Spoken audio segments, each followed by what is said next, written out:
Hello guys, what is up? In this video, we are going to show you how to talk on 1010 app. So just open 1010 and it's very easy. All you need to do is, of course, you need to have friends. As you can see here, we go here. This is our friend, right?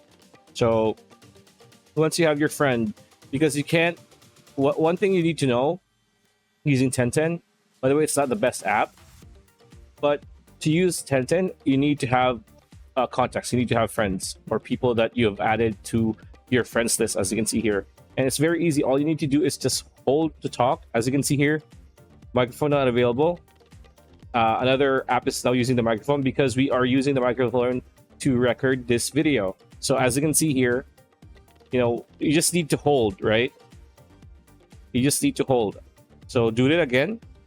And as you can see here, yeah, once it's shaking, means you are communicating with another person. But for the intents and purposes of this video, we can't really effectively do that. But it's not easy. You just press hold, talk, just like any radio or walkie-talkie. And that's pretty much it. That's the video. Hope you liked it. Like, comment, share, subscribe, ring that bell icon. We will see you on the next one.